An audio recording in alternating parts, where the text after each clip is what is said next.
Jesse Vargas. I want to invite you to watch Jay Calderon boxing.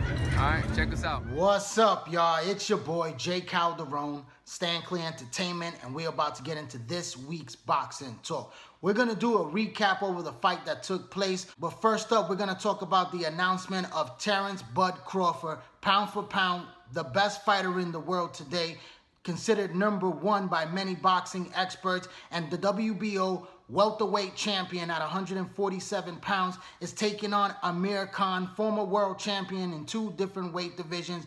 Amir Khan is one of the biggest stars in boxing, a very big fan base from the UK, and a guy that has made his mark here in the United States. This guy is a very good, fast-paced fighter with good, tremendous hand speed, one of the fastest hands in boxing today, but he has a very weak chin, and that is his downfall. The downfall that his chin is made out of glass is something that has haunted Amir Khan throughout his career, because he has been knocked out several times in his career and put down quite a few times against opponents that were not very big punchers, especially in his last performance. So now Amir Khan is taking on a very big challenge and stepping up against one of the best pound-for-pound fighters today in Terence "Bud" Crawford. A lot of people are saying that, Crawford is not fighting anybody out there. Top Rank, doesn't have a very good relationship with Al Heyman to make the fights that he wants to make and bring those fighters over to ESPN, because they fight on Fox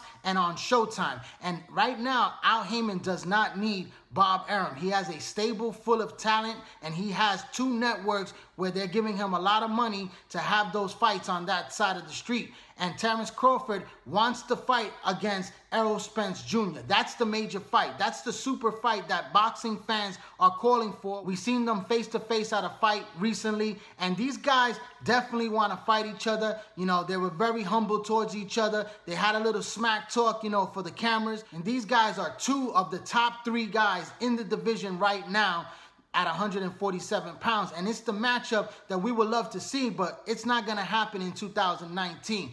This fight has to get really big enough to be a pay-per-view seller so that both networks can come together and put this fight on a major pay-per-view scale. We see that Errol Spence is going to take on Mikey Garcia in March, his first pay-per-view, and we're going to see how well that fight does. And then Terence Crawford versus Amir Khan. Is this going to be a ESPN pay-per-view event? Possibly so. I hope it's on regular ESPN. I don't think it's going to sell all that great, but it'll definitely get a lot of viewership because Amir Khan is a big name in the sport of boxing, and it's a great matchup. I think it's a very intriguing matchup where a lot of people say that Amir Khan is going to get destroyed. I think he poses some type of challenge for a guy like Bud Crawford because Amir Khan has tremendous hand speed, and Terence Crawford hasn't really faced anyone throughout his career with the same type of hand speed as Amir Khan. And Terence Crawford is pretty quick himself. He has good hand speed as well, but it's going to be a very good chess match of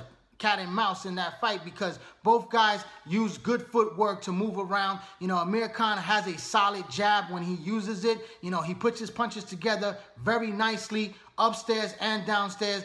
Terence Crawford switches up his style from southpaw to orthodox, and he has very good power as well that he has carried up to the welterweight division, and he has a chance to knock out Amir Khan. But, let's not forget, Amir Khan, even though he's been knocked out and he's been dropped by lesser fighters in the welterweight division all the way down to the lightweight division, Amir Khan has also been in there with hard-hitting punchers like Marcos Maidana, where he was able to survive against Maidana and box beautifully and even put Maidana down with a beautiful body shot. So, people tend to forget the skill factor that Amir Khan brings to the table. Amir Khan has tremendous heart. This man is willing to fight anyone and anybody, stepping up from the lightweight division to the junior welterweight division to the welterweight division and even all the way up middleweight. This guy is a true warrior in the sport of boxing. You got to pay him respect and say that this guy has the balls to step into the ring against anybody. I know a lot of people give him a lot of backlash because he hasn't made the fight with Kell Brook. That fight was on the table to perhaps make more money than the $5 million that he's going to make with Terence Crawford, but that's still a very good payday for Amir Khan, and it's a bigger, higher profile fight,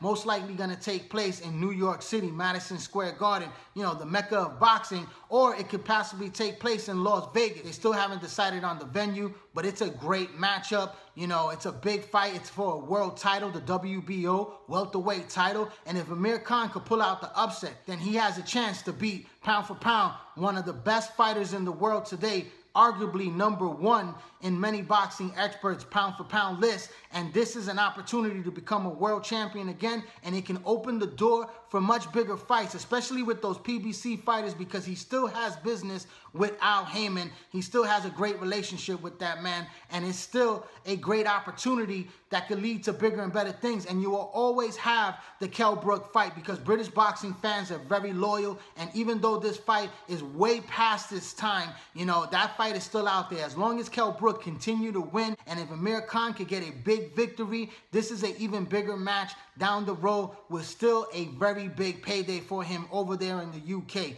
So, you know, Amir Khan, I believe, made the right decision going after Terence Crawford. Like I said, I can't wait. It's going to be a great fight, and it's a fight that, you know, I see Bud Crawford pulling out the victory in that fight. Will it be a knockout? I don't really know. I think Amir Khan could possibly, you know, defensively improve in this fight and survive at least 12 rounds for a decision loss, of course, because I got Bud Crawford winning this fight either by decision or knockout. But we will be following both training camps and seeing these guys as they lead up to their fight. Most likely April 20th, I believe, is the date, and I can't wait. I think it's going to be an excellent fight.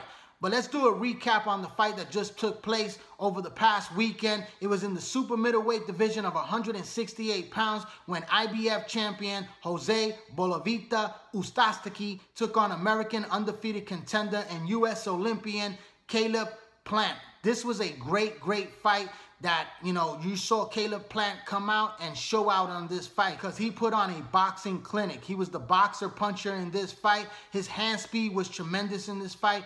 Very quick. He started out very fast paced. I had him winning the first 5 rounds of this fight easily. You know, he dropped Uzcategui twice in the canvas and the second round with a beautiful short left hook that dropped him. And then in the 4th round, he was bleeding from a cut where Uzcategui was putting on the pressure. He started to look like he was having a good round, and Caleb landed a perfectly timed left hook that put Uzcategui down to the canvas once again. And it was a very easy fight for Plant because Plant was just dominant in this fight. Even though he was cut, he was bleeding, he was showing the footwork that was beautiful in this fight. He was landing a solid jab, out-jabbing Uzcategui, who didn't use his jab that much, and he started in the fight very late. He didn't start kicking it off until the second half of this fight, where he started to land his jab, and he started to put some of his punches together and land some good shots on Caleb Plant.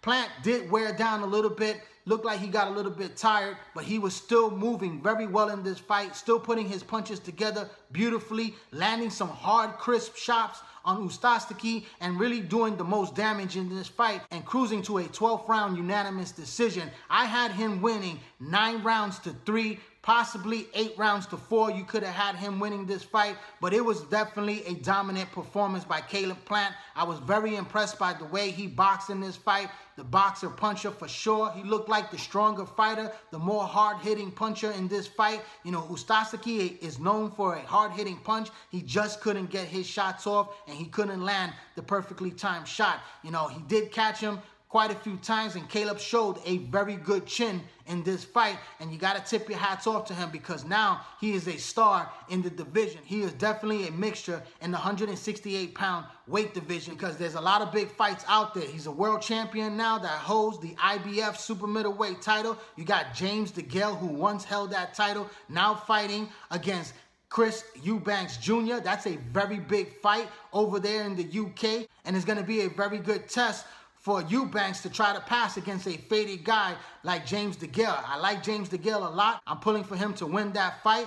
And if he does come through in that fight, there's a big opportunity for him to face Caleb in the future for that IBF title that he once held. Also, you got guys in the PBC stable like Anthony Durrell, who's fighting for the vacant WBC super middleweight title. That's another opportunity fight out there for him for a title unification. And then you have David Benavidez. This guy right here is the former world champion that was stripped of his title for using cocaine. You know, he looks like he's back on track, and he's about to fight very soon, and that's a great matchup for Caleb as well, because Benavidez is one of the top guys in that division and a threat to that world title. He's undefeated, and he was ringside for the fight, you know, keeping a close eye on the winner, and it's a future fight for him down the road. There's a lot of good opportunities out there for Caleb Plant. I want to congratulate him on his dominant performance. And to the former world champion, Jose Uzcategui, and his trainer, you know, I like these guys a lot. I've been rooting for them since day one, before they became world champions.